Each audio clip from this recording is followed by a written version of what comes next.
வீடியோக்குள்ள போறதுக்கு முன்னாடி சேனலை சப்ஸ்கிரைப் பண்ணுங்க. மறக்காம பக்கத்துல இருக்கிற பெல் பட்டனை பிரஸ் பண்ணுங்க. வாங்க வீடியோக்குள்ள போகலாம்.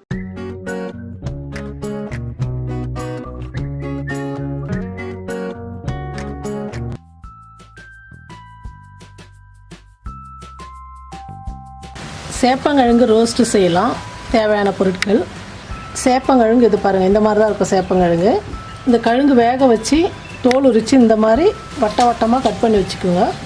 சீரகத்தூள் 1/2 ஸ்பூன், கறிவேப்பிலை 2 பச்சை மிளகா, மஞ்சள் தூள் 1/2 ஸ்பூன், மிளகாத்தூள் 2 ஸ்பூன், தனியாத்தூள் 2 ஸ்பூன், கறி மசாலா தூள் 1 ஸ்பூன், புளி கரைசல் இந்த அளவுக்கு கரைச்சி வச்சுக்கோங்க. ஒரு நெல்லிக்காய் அளவுக்கு கரைச்சி வச்சுக்கோங்க.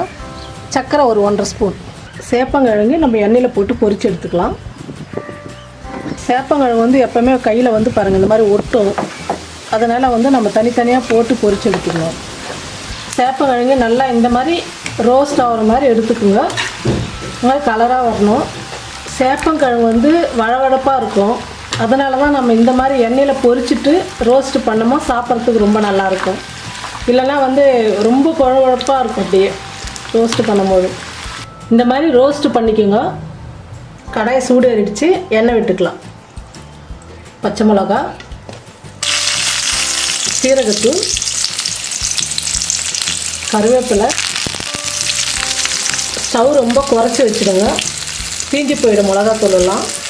மிளகாத்தூள், தனியாத்தூள், கரம் மசாலா, மஞ்சள் தூள் எல்லாம் போட்டதுக்கப்புறம் எண்ணெயிலே கொஞ்சம் நேரம் பச்சை வாசனை போகிற அளவுக்கு நல்லா வதக்குங்க.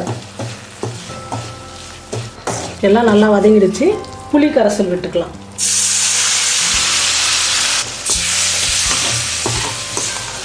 இப்போ உப்பு போட்டுக்கலாம்.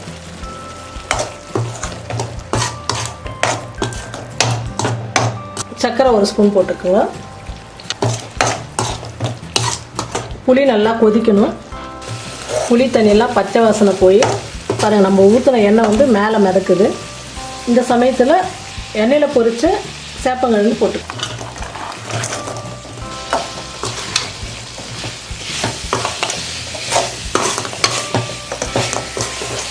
சேப்பங்கிழங்கு நம்ம அப்படியே வேக வச்சு உரித்து இந்த மாதிரி செய்யும் போது அது சாப்பிடவே முடியாது. ஒன்றோட ஒன்று விட்டு வளன்னு அப்படியே ஒரு மாதிரியாக இருக்கும். அதனால தான் நம்ம இந்த மாதிரி எண்ணெயில் பொரிச்சு பண்ணோமா சாப்பிட்றதுக்கு மொறுமொறுப்பாகவும் நல்ல டேஸ்ட்டாகவும் நல்லாயிருக்கும்.